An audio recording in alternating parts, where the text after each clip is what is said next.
Hi everyone, welcome back to our journal club.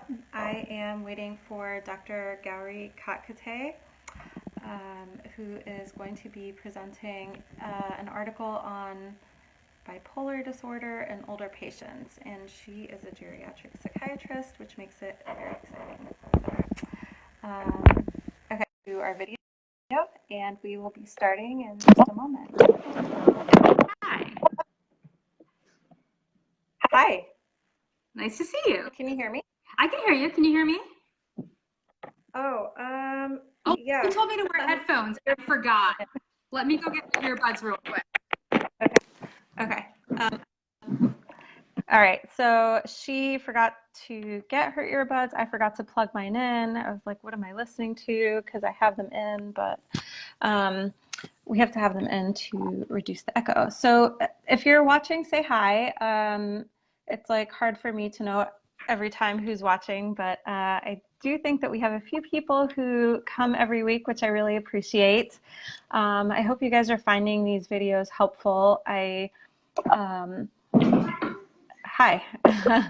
And okay, yeah. there we go. Oh, perfect. Okay. So I can hear you. You can hear me. Perfect. Yeah, so for those of you guys who do not know, Gauri and I'll just call her Gauri today, not Dr. Khatkhate, because we're friends, and so we know each other. We work in the same department at the same hospital. She has been there 11 years. I've been there 9 years. So a long time. And yeah, my first week at Hines VA, I was like sitting in my office by myself, and she happened to have the office across the hall from me, and she was so nice to me, and so we've been friends like ever since. Yeah, that's our story. That's the extent of the story. And so anyway, I roped her into doing tonight's video because she is a geriatric psychiatrist, and because she also is doing a lithium study, a national lithium study through the VA, and that's what this article tonight is about. So I'm just going to read you guys her bio. Dr. Khatkhate is a geriatric psychiatrist practicing at Hines VA outside Chicago. She's also assistant professor at Loyola University Medical Center, where she's involved in teaching medical students, residents, and fellows. She did her general psychiatry residency at the University of Pittsburgh Medical Center and geriatric psychiatry fellowship at Yale. Her main clinical work is as a psychiatrist in the VA's home-based primary care program, where she serves as medical director of HBPCMH and has the great privilege of visiting elderly veterans in their homes. She also started and is the fellowship director of the Loyola University Psychiatry Residency Geriatric Psychiatry Fellowship Program. And she's involved in several research studies at the VA. She's an active member of the American Association for Geriatric Psychiatry and urges anyone interested in this area of medicine to join. She's been a member of Psychiatry Network since its inception and values the chance to learn from her colleagues across the nation. Right. So yeah, that's it. Thanks. Okay. So You're so highly qualified. We'll see. Yeah. So yeah, let's get started. So the article that I'm going to be talking about today is GERI-BD, a randomized double-blind controlled trial of lithium and Divaloproex in the treatment of mania in older patients with bipolar disorder. It's a long title, but it'll break down well. But also, I don't know if anybody else was running into this issue, but every time I was reading GERI-BD, I was thinking like BDSM. I was thinking, no, what is this article about? Just you, just you. Okay, all right, just me. Either that or the APA is going a different direction with what we're going to focus on. Okay. Anyway, so the authors of this study are Robert Young and colleagues, and they're part of this GERI-BD study group, and this article was published in 2017 in the American Journal of Psychiatry. So kind of the authors of the article begin with just some background about why this is an important topic. They note that late life bipolar disorder has high mental health and other medical service utilization, is associated with persisting disability, increased mortality, increased risk of suicide, and increased risk of dementia. So it's obviously something that has a lot of consequences, and so it's an important topic. But they note that there's limited good evidence for treatment of mania in this population. And they also note that treatment can be complicated because older adults tend to be more vulnerable to side effects and adverse effects from medications. So lithium and Depakote are the most commonly prescribed mood stabilizers in older adults, but the data in the literature has been mostly up until this study in younger adults. Lithium has the strongest evidence in midlife, but a lot of times older adults don't tolerate it well, or people will underdose it and put it at levels that are lower than recommended. So it's not really, they're not really using proven concentrations. You know, there's no way to know if the concentrations that people have been using have been effective. And I say this, you know, to the point of this article. Or they just kind of don't use lithium at all, and they choose alternatives like Depakote, which they think might be better tolerated. And Depakote, according to the authors, is reportedly well tolerated, and there are case series to suggest it's effective in late life mania. But again, no really good, robust kind of controlled evidence. But there was some data, again, prior to this article to suggest that it was more likely to cause sedation than lithium, and less likely to cause tremor than lithium. So just kind of going into the purpose of the study. Again, this is, the authors of the study conducted a randomized, double-blind, concentration-controlled study, parallel group study to compare the acute tolerability and efficacy, so these are the objectives, of lithium and Divaloproex in older adults with mania in the context of bipolar I disorder. So those were their goals, to look at tolerability and efficacy of these two medications in this particular population. They predicted that the Divaloproex would be better tolerated and that more people would hit the target concentration because of that. And therefore, they predicted that in their study, Divaloproex would actually be more efficacious than lithium, just because people were getting to the recommended concentrations. So going into the methods of this study. This study was for 9 weeks, and again, they treated older adults, that's age 60 and above, with hypomania or mania in bipolar I. This study was done at 6 academic centers, and it included both inpatients and outpatients. The main inclusion criteria for the study were that people be greater than or equal to the age of 60, have a DSM-4 bipolar I diagnosis, have a current manic, mixed, or hypomanic episode, and score greater than or equal to 18 on the Young Mania Rating Scale. The major exclusion criteria were that they didn't have people in the study that had schizophrenia or schizoaffective disorder or another psychotic disorder. They excluded people with delirium or dementia, which is obviously an important consideration in kind of differential diagnosis in this population. They didn't have people that were medically unstable, where they thought that medications or substances or something else were contributing to the mood symptoms. They didn't have rapid cycling people, and they didn't have people that were outpatients that were high risk of suicide. So what they did was they tapered off all the other medications that the patients were on, and they conducted baseline assessments. They used the SCID to get the diagnosis. They used the Young Mania Rating Scale. They used the MADRS, which is a depression scale, and they did a side effect scale whose name I cannot pronounce because it's extremely Dutch looking. A lot of consonants. And then they randomized people 1-to-1 to lithium and Depakote. They started the lithium group at 300 milligrams a day, and I keep saying Depakote, it should be Divaloproex, but I'm taking the verbal shortcut. We know what you mean. I'm taking the verbal shortcut. Yeah. And the Depakote group, they started at 500 milligrams, so pretty low doses.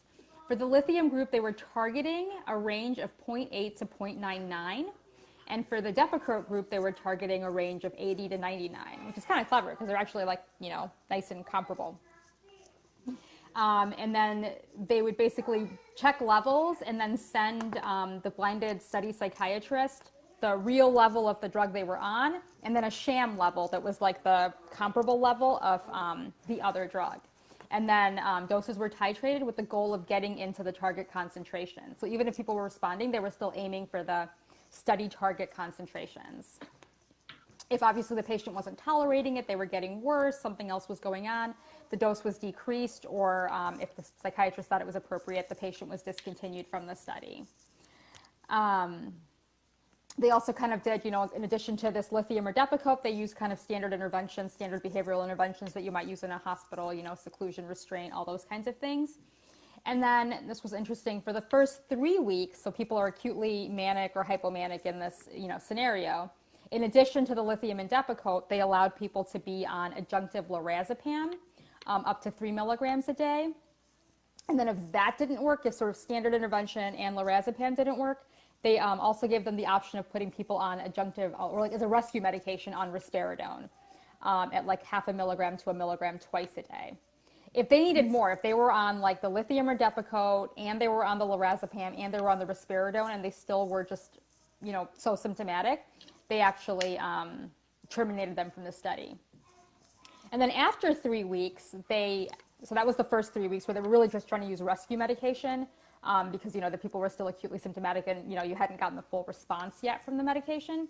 So after the 3 weeks, they either let people have an adjunctive dose of risperidone up to 4 milligrams a day. And if they had people on adjunctive Risperdal, like they needed that in addition to the Depakote or lithium, then they were no longer on lorazepam.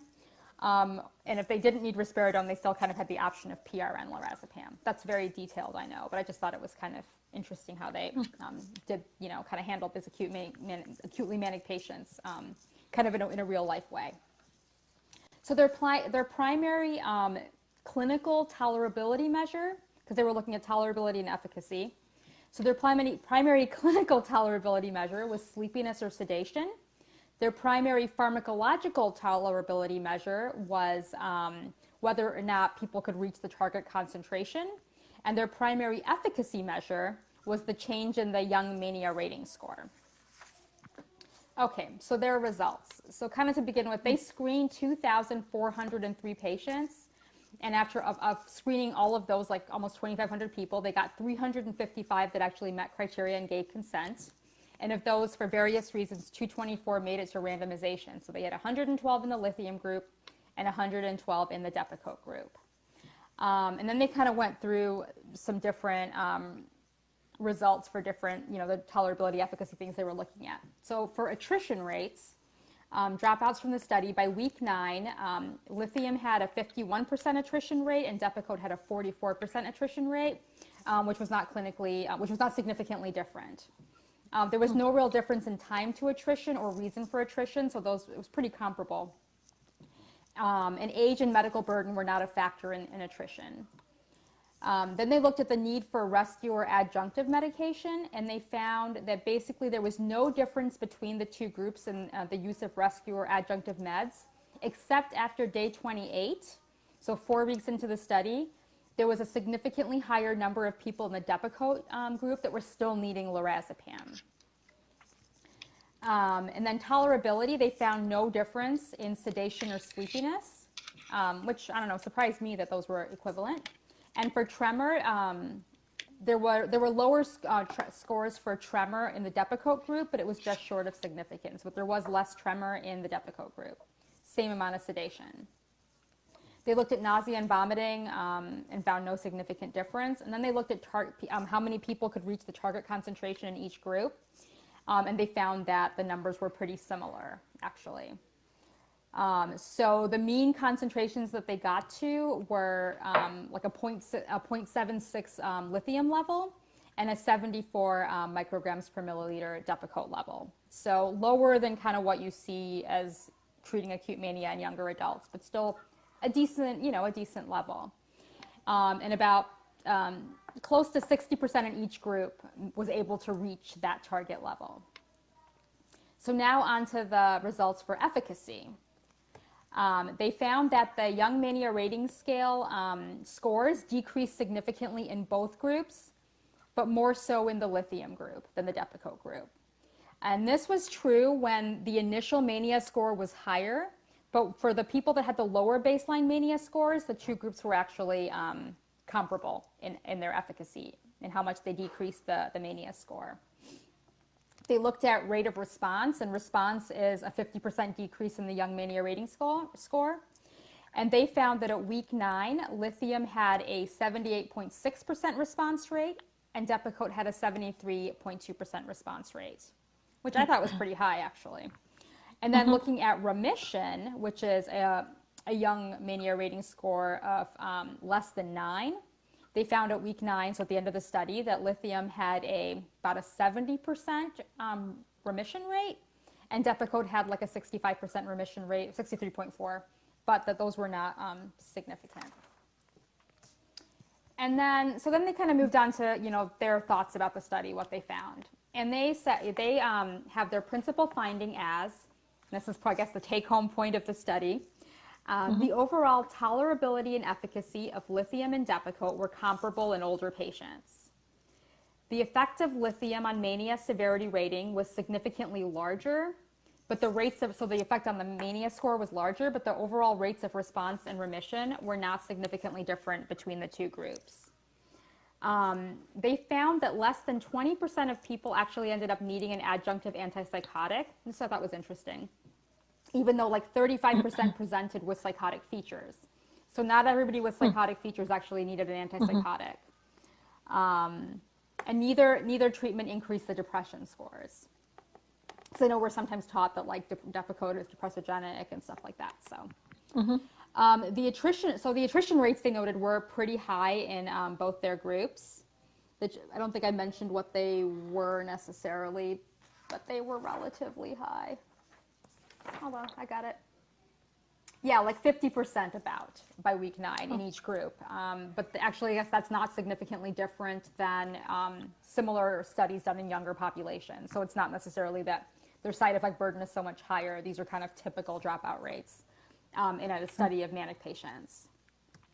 And they also kind of noted that the response and remission rates were similar to those in younger patients, so similar to studies in younger patients, despite the lower target serum levels. And then kind of limitations to the study, they kind of pointed out that many patients were excluded, so they had a big population they weren't studying, that they had no placebo control, and that their study ended at 9 weeks, so there was no real long-term information. So kind of their recommendations, and I think these are good points. One is that, the recommendation, kind of the main recommendation is that we use lithium more and we use antipsychotics less. Because they think lithium has kind of the neuroprotective potential benefit, the anti-suicide potential benefit. That's the part where my study is that Dr. Gerges mentioned. And antipsychotic meds have all these adverse side effects and kind of mortality effects. So if lithium can have these other benefits and can sometimes even be useful in somebody who has psychosis, why not, right? That seems like a better choice. Yeah. Yeah, so that's the study. Oh, yeah. Great. That was anticlimactic. I'm sorry. But no, that's okay. Great. Is there, so this is like semi-related, but since you brought up the neuroprotective factors of lithium, like any thoughts on that just from your own experience, or like what you think with how neuroprotective it actually is? So I do not know the data. It's just one of those things that I've heard. I can't say that I'm, necessarily an expert on that topic. Yeah. But if you're going to be choosing a medication and there's information out there to suggest that this could have this kind of additional benefit, I think and you've got efficacy and tolerability that are fairly comparable, then I think it's a reason to kind of lean in that direction. But I think we get scared off of lithium a lot, especially with older people. Yeah. But the idea of possibly less Alzheimer's or less worse, cognitive, just kind of worse. Yeah, just in general. Yeah, it's very appealing. Certainly intriguing. Yeah. If anybody else has any questions, feel free to ask them or post them later, and we'll kind of check back in the next day or so. But other than that, thank you very much for presenting this. This is a great presentation. I actually very much liked this article. So good.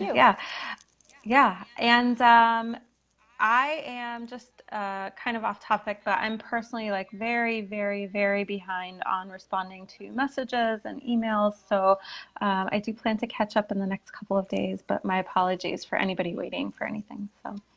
All right, we'll see you guys. Actually, we're going to see you tomorrow for another article because today's Tuesday and our next one is tomorrow night. So, all right, have a good night, everyone. Thank you, Gary. Sure, bye. Okay, bye.